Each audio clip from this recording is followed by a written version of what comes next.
All right, good morning, good night, doesn't matter. Welcome back to another Next Gen video. Today we'll be going into set 2 of Next Gen, which is called Secret Society. So I know it's been a while. Also, please forgive me for the camera quality if it does seem bad, if it's a little shaky. I got no tripod, I'm using my phone. My life is a mess, so let's just jump into this. You got KAST Spades, the #1 troll card. You can see the deck profile. If you guys are familiar with it, then you know. We got Pyrex, which is coming up. I haven't really seen this card play that much, so I do kind of forget. Alexi is a good card. You know, you can sacrifice 2 for tokens, pay 5 life points to summon those tokens, and then you can take control of an enemy character. So, I mean, hey, yo, pay 10 life points and take control of your enemy's people. We got Luchador, very famous character for the Masked Hero archetype. It's a good swarm card.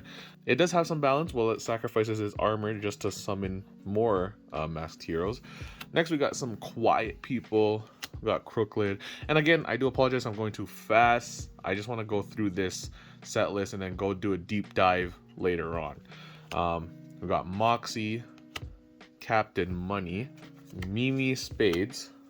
We got Magix, the Magical Man, a card that likes being trolled around. Literally, you can play it first turn if you go second. Spadecaster Amy, Spadecaster Tommy, Spadecaster Cindy, Spadecaster Tracy. It doesn't end there. Spadecaster Sammy. Now it ends there. You got the Spadecaster family, basically. And then we're introducing a new type. You know, you got your heroes, your villains, and now we're going to introduce neutrals. We got Portal Police Kingsley and Portal Police Joe. These two were the first neutral cards, and they neutral cards kind of play on where it kind of balances between the heroes and villains, where villains are a little bit more aggressive, heroes are more laid back, controlled. We got Pelicity, which is basically Effect Veiler, Green Fighter, Bando, Lucha Girl.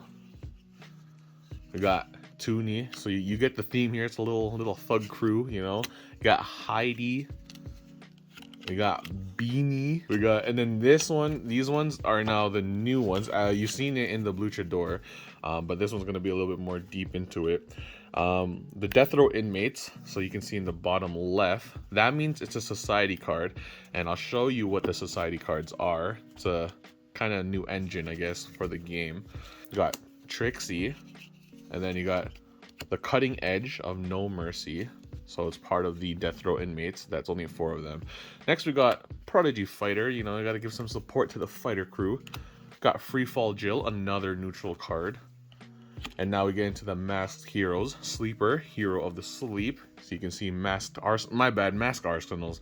I skipped. I didn't do Masked Heroes because it was a Yu-Gi-Oh thing. So I kind of used Mask Arsenals instead. Forester, Hero of the Forest. Marrow, the twin hero. We got Gripjaw, the twin hero. I mean, as you can tell, they're kind of twins. Lily, Hero of the Flowers. Cosmos, the air manipulator. Phoebe, the Dawnbringer. Cora, the virtuous hero. Emerald Soldier. Jetpack Jack. And Sombro. So those are the character cards for set 2. Now we're gonna go into the essential cards. So coming up first, we got Pair of Spades, very good card that allows you to discard 1 occult character and then draw 2 cards. The occult characters are basically like your magicians. I mean, it kind of makes sense when you see KAST Spades. Next, we got Vandalize, Champions Revival, aka Monster Reborn, Ace of Spades, Double Wands, Magic Kit, Broken Mirrors, Ice Pop, Hat Trick. It's like, oh no, the hat is broken. And then it's like the real Hat Trick. Got Mask Upgrader, very generic card. And then you got Mask Upgrader version 2, another generic card. Banishing Portal, Dual Swords, and then a weapon, Death Row Shotgun. Well, I mean, usually for the Death Row Inmates. Mark of the Death Dragon, Falling Rocks, The City Needs Us, Oh Snap, and to top it all off, the finale. Not gonna lie, set 2 was probably gonna be the last set that I ever released, but then you know, I lied because I made set 3. It's not even, it doesn't even stop here, because there are cards called Lucky Common that you can get in the pack, and these are kind of like cards that you get beyond the set list for set 2. But before I get to the Lucky Commons, I want to show you Kill Steal, the No Mercy King, which you can only get from the structure deck. So that's Kill Steal, which is the main headliner, and of course with the structure deck you get the first society card, Death Row Inmates. So this is how society cards work. I mean, I'll go a little bit more in depth later on, or in like another video, but society cards are basically, you just need to have the required amount in the bottom, and that can activate the trigger on this. This doesn't go in your deck, it goes on like the side, and then you can bring it into the field. It's kind of like Avengers, you know, you gotta bring everyone into the game. Next we got Masked Arsenals, so of course you got the Masked Heroes, and of course the next one's the Vandals. Very small group there. So now that we got rid of the societies and the structure card, we're gonna go into the Lucky Commons. We got Lost in the Forest, Twin Proof. You know what? I'm gonna say Lost in the Forest is a good troll card. I mean, it is like Swords of Revealing Light. However, for 4 turns, and the fact that you play on speed and bringing up characters, it's a lot of trickery. I wait if I can find, or if I can make a video on Lost in the Forest, I'll try. Again, Twin Proof, Burnt City, Bring Me to Life, Medical Delivery, The Mighty Storm, Stormgask, Dover the Winter Flock, Birdmon the Winter Flock, Tomahawk the Winter Flock, and the Winter Bird, Abomination Fighter, Abomination Blade, Abomination Magician, and the Real Abomination. So you can also tell that the Lucky Commons were also kind of support cards for the cards from set 1. I kind of wanted to do that. I kind of missed the opportunity to do that in set 2, so that's why I kind of added the Lucky Commons into set 2. Now that that's done with, that's actually not the entire, I mean, that is set 2. That's all of set 2 that you will get in packs. However, I did hold a local tournament, and by local I mean just friends. The first one was about, I think it was just only 6 of us, 6 or 7 of us, but it was still a tournament nonetheless. And I decided, you know what if I made tournament packs? So these are cards that was only available in the local tournament. I know. If this game does pop off, I do apologize, because I do feel bad if it does pop off and people want to get these cards, and they only come in holo. So I mean, I'll give a little review on the holo feature from GameCrafter as well. So we got Quick Charge here. If you do not sleeve the holos, they do tend to chip, if you see that. So they do, it kind of sucks. You'll see this card soon. But you can see if it's in the protector, it doesn't chip as much. The chipping that you see in here though is when it was being sent to me, so it was already chipped. However, you know, the holos, they still look nice. Miss Pollution, The Greatest Fighter, Emperor Bronson, Snowfall, Ice Cream or Poop. Now this is a good card. I like to play that one. You just equip it to another character, and they got to roll a d20. If it's an odd number, the equipped character's stats turn to 111. But if it's an even number, the equipped card turns into 777. Emperor's Sword, Dagger and Arrows, and Charger Bow. So that is pretty much the set for set 2. Those are all the cards that release during set 2. So you know, here is the set 2 booster pack if you guys really want to see how it looks. I think it turned out great. All right, so here we are going to be a little bit more detailed, not too much. You know, I'll do my best to explain most cards. I won't explain all of them. I'll give you a chance to read their effects. However, you can always just ask comments. You know, the fun thing I want to do is just like have you guys get introduced to these cards and what they mainly do. Anyways, we're gonna jump into it. KAST Spades, hot damn. All right, if you've seen the deck profile, like I said, if you've seen, then you know. All right, this card is crazy good, and it allows you to kind of just spam him onto the field first turn if you have the right cards. Next we got Pyrax, who focuses more on burn cards, and it just trolls your opponent because you're going to be burning their cards and you're going to be gaining +1 attack with Pyrax. Next we got Alexi, who like I said mentioned, you're basically paying 10 life points to take control of your opponent's cards, and by that is you're summoning like a 1/1/1 puppet token, and then you can sacrifice the puppet tokens to take control, and it just allows you to slow the game down, or take control of your opponent's character like it's supposed to. Next we got Luchador, the masked hero, who is supposed to be the savior of the masked heroes, the masked arsenals, and yeah, he is, because once per turn you can reduce the armor of this card to notable call a masked character, which means you can also notable call another Luchador, or a Gen 3 masked hero. Actually, not another Luchador, because it can't be targeted by character effects. And it also just allows you to get more tokens. You know, I don't know why I made heroes have tokens this set. Next we got the next 4, which are going to be like the Vandals, which is the society. We got Quiet, Crooklyn, Moxie, Captain Money. The main engine here is just with just Quiet and Captain Money, who if you like upgrade Captain Money into Quiet, then you can get Captain Money to come out, and then you can bring out one of your banish characters from your banish zone and add it to your hand. It's not the best engine, but you know, it works.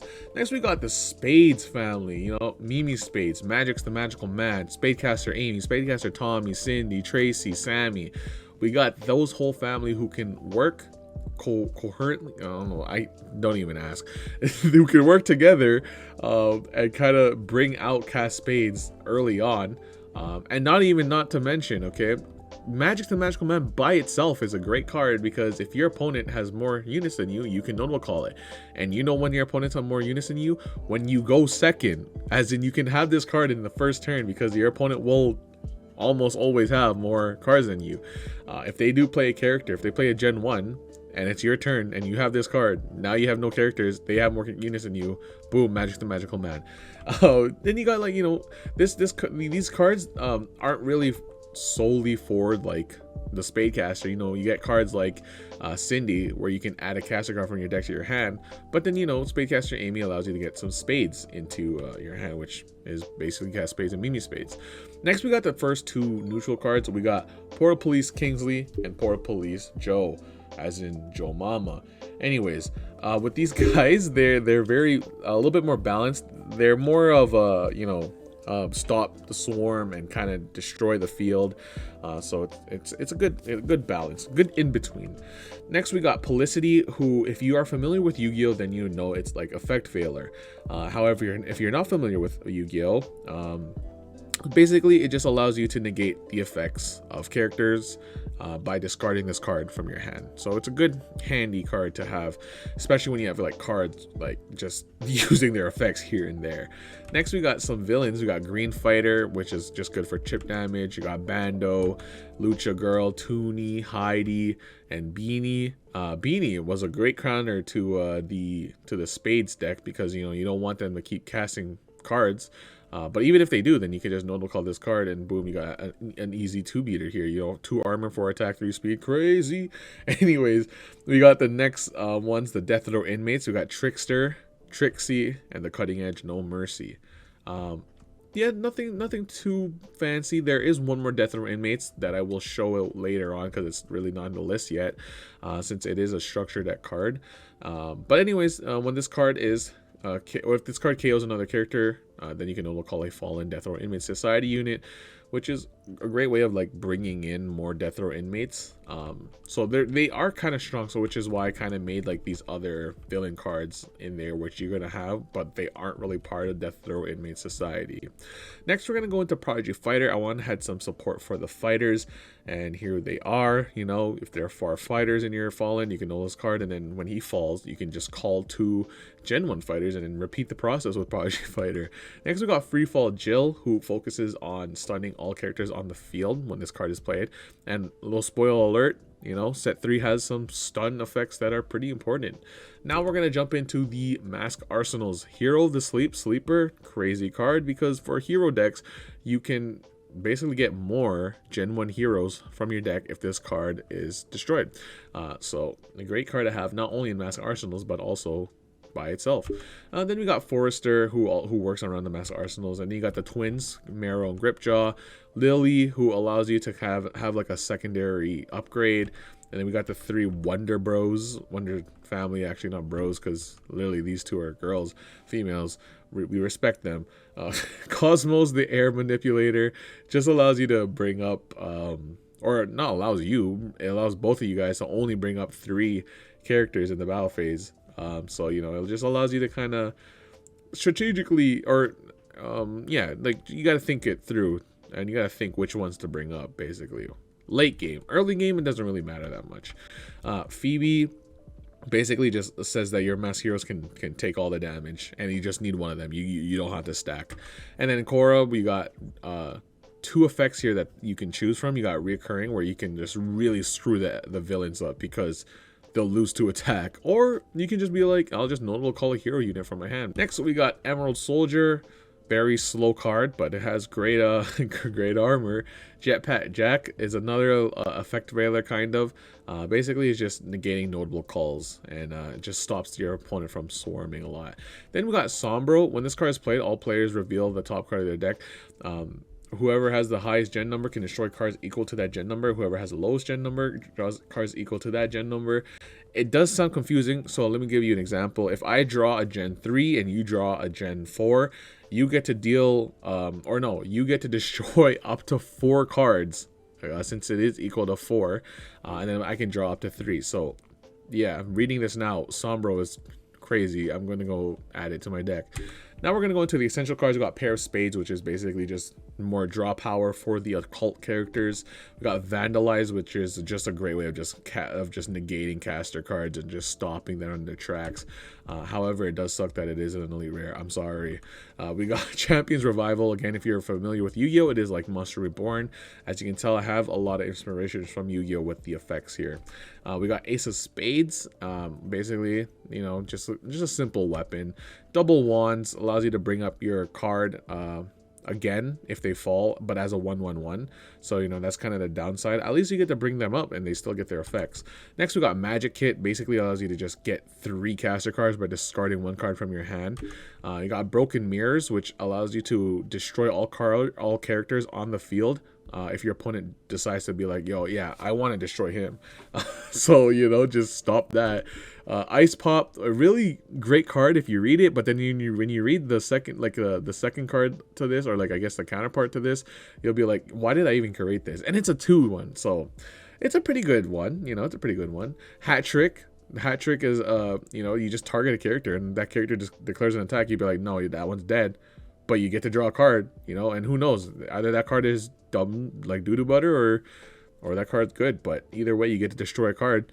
But then you get the real Hat Trick, which means you can search a character card and add it to your deck, or add it to your hand from your deck. So, you know, the real Hat Trick, you're pulling out a hat, or pulling a trick out of your hat. I don't know, man.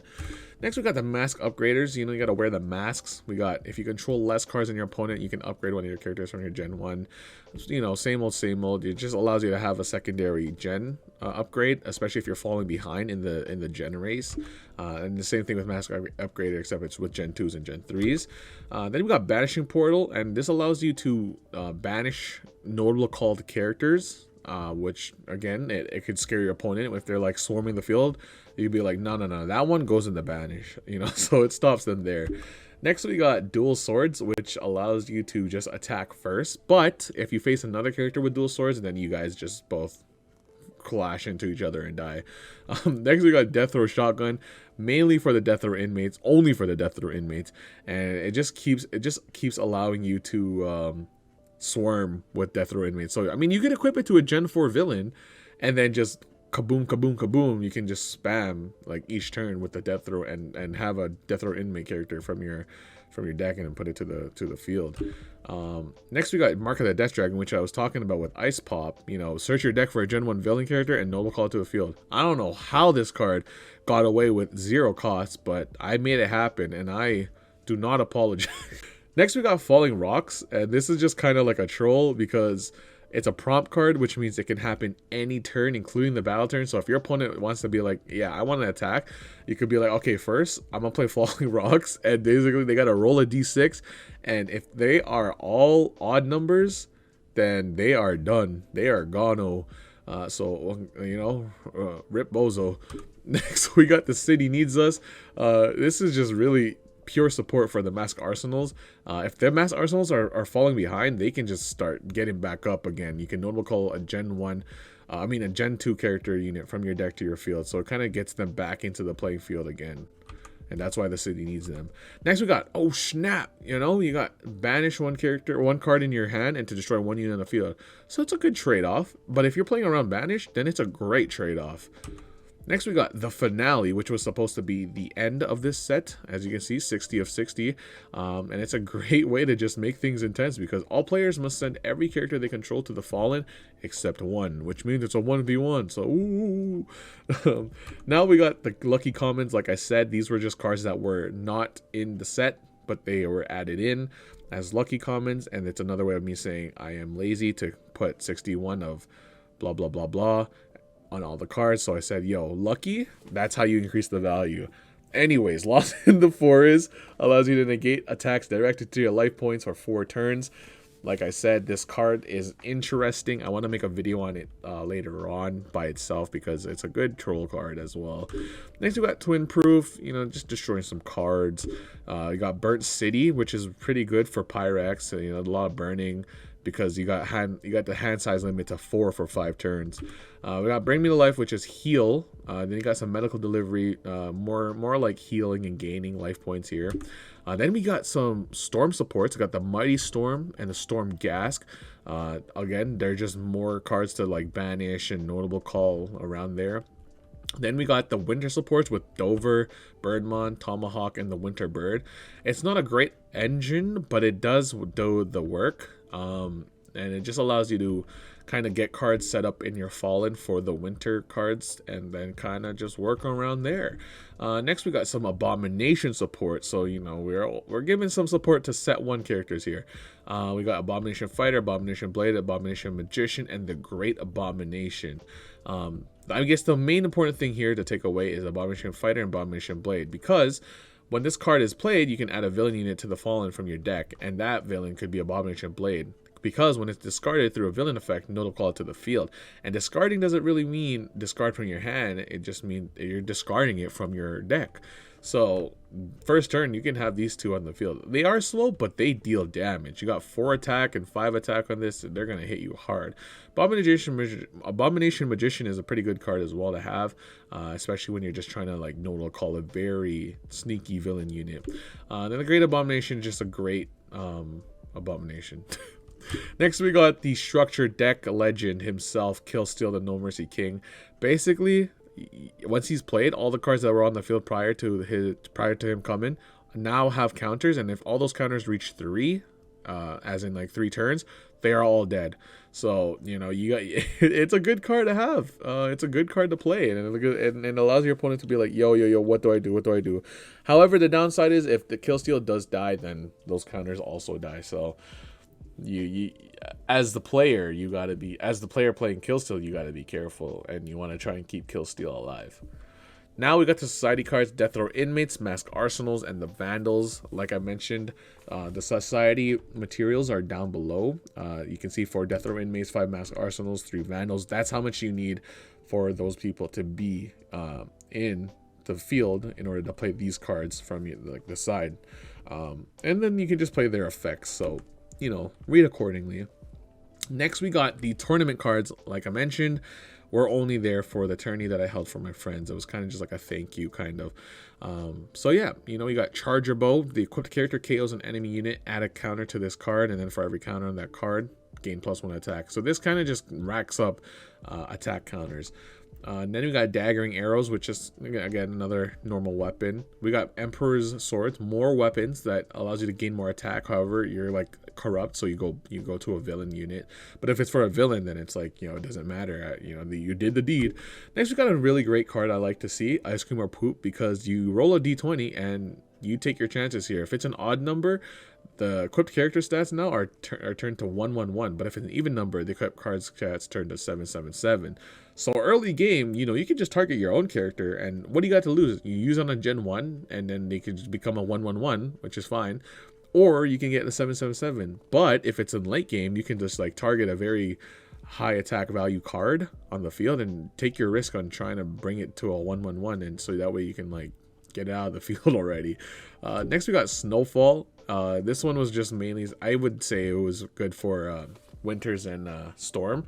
Basically you discarded or banished one card from your hand to add one card from your Fallen or banish to your hand. Next we got Emperor Bronson, who is obviously the upgrade from Pimp Bronson, and basically you're gonna banish Pimp Bronson either way with his effect, which means you can bring in Emperor Bronson, and this stops notable calls, and only normal upgrades and normal calls can be used. So it just stops people from being like, yo, okay, notable call this, notable call that, notable call that. So, you know, but it also stops you as well. So you got to play it accordingly. Next, we got the Greatest Fighter, who is supposed to help out the fighters. If there are more than 5 different fighter units in the Fallen, we'll call this card to your side of the field. Yeah, you know, 9.9 speed, 9.96 speed, you know, pretty good. Now we got Miss Pollution, and this one's just kind of, you know, kind of like a little fun thing. Basically saying that every time they come up to the battle, they gotta roll like a d6, and if they roll that nat 1 on the d6, they cannot attack or block, which means they are completely stunned forever. And last but not least, we got Quick Charge, the man of the hour. Basically saying he can only be normal called or normal upgraded. And then every time you call a hero unit, you can add a counter to this card. Remove as much counters on this card to deal damage equal to the counters removed to any unit on the field. And then it cannot be targeted by effects. So Quick Charge, pretty decent card if you want to just, you know, if you're focused on like getting swarming their field with hero units, and then you can just like let out a huge damage with Quick Charge. And then that concludes the detailed review. I'm sorry if this isn't too edited well. I'll edit more videos more accordingly.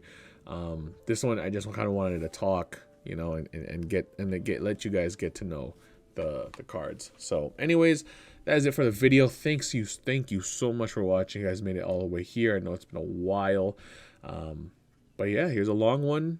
Have a good one. My name is Jay, and I'll see you guys another day. Later.